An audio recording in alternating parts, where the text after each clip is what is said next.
होली के अहले सुबह जहरीली शराब पीने से बिहार में अब तक 8 लोगों की जान चली गई है, जिसको लेकर अब सियासत तेज है। इसी क्रम में आज भारतीय जनता पार्टी के प्रदेश अध्यक्ष ने साफ तौर से कहा कि सरकार को अब कड़े कदम उठाने चाहिए और आला अधिकारियों पर कार्रवाई करनी चाहिए। इसको लेकर विपक्ष भी सरकार को घेरने में लगा हुआ है। राष्ट्रीय जनता दल के नेता और बिहार सरकार के पूर्व मंत्री श्याम रजक ने साफ तौर पे कहा है कि मौजूदा सरकार शराब माफियाओं के सामने नतमस्तक हो गई है। हर तरफ जिस तरीके से शराब बिक रहा है, उसके बाद इस सरकार के पास कुछ नहीं बचा शराबबंदी को सफल बनाने के लिए। पहले आप सुनिए कि क्या कुछ कह रहे हैं श्याम रजक। लोगों की जाने गई हैं। पूरे बिहार में शराब का व्यापार खुलेआम बिक रहा है। सरकार नतमस्तक हो गई है माफियों के और शराब व्यापारियों के।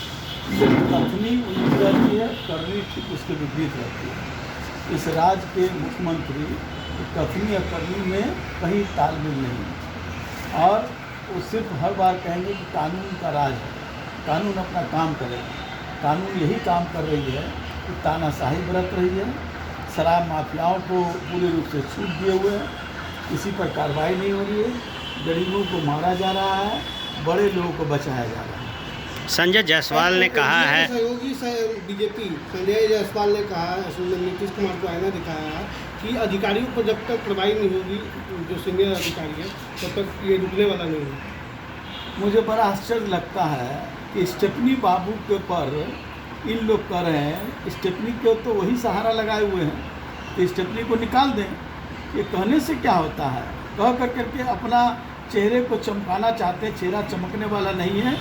भारतीय जनता पार्टी, जनता दल यू और एनडीए को चेहरे में कालिक लग चुकी है। जनता ने इसको भांप लिया है। उनके कितना भी कहना पड़े, वो क्यों नहीं उनसे समर्थन वापस करते हैं? क्यों अपने गाड़ी से स्टेफनी को क्यों नहीं हटाते हैं? स्टेफनी हटा दें, सब कुछ ठीक हो जाएगा। स्टेफनी के सहारे वो चल रहे हैं और उस पर दोष दे रहे हैं। स्टेफनी को हटाएंगे। स्टेफनी अगर पंक्चर हो जा रहा है तो उसको हटाना चाहिए या पंक्चर ठीक करना चाहिए। कितना दिन तक पंक्चर ठीक कीजिएगा? तो ये तो उनका तो ज़्यादा दोष है, नीतीश कुमार जी का भी दोष है, उनका भी उतना ही दोष है। दोनों समान रूप से भागीदार हैं। अगर चाहे चुनाव रणनीति को लेकर हत्या हुई है, किस तरह देखते हैं? देखिए, अभी कई जगह इस तरह की घटनाएं हो रही है और राष्ट्रीय जनता दल के लोगों को, जिसकी ताकत बड़ी है, गरीब जनता के बीच में अपनी पहचान बनाई है, उनके साथ प्रताड़ना, उनकी हत्या, उनके साथ कई तरह से घटनाएं घट रही है। हम उसकी निंदा करते हैं। सरकार को स्पष्ट रूप से अगर कानून व्यवस्था और सुशासन की बात करते हैं तो ऐसे लोगों पर कार्रवाई करना चाहिए। इन्होंने भी पहले कहा था कि जहाँ कोई घटना घटेगा वहाँ के एसपी को ऊपर कार्रवाई करेंगे, लेकिन ये सब कुछ करने वाले नहीं हैं। हम मर्माहत हैं।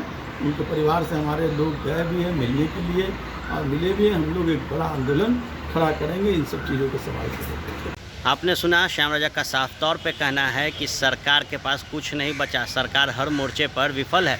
इसके साथ ही संजय जायसवाल के बयान पर श्याम रजक ने कहा है कि स्टेफनी बाबू को भारतीय जनता पार्टी ने ही खड़ा कर लिया रखा है, तो ऐसे में क्यों नहीं स्टेफनी हटा लेते। साफ तौर पर श्याम रजक ने कहा कि अगर बिहार में शराबबंदी विफल है और अधिकारियों पर कार्रवाई करने की बात भारतीय जनता पार्टी कर रही है, तो क्यों नहीं जो समर्थन दे रखी है सरकार में, उस समर्थन को वापस ले रही है?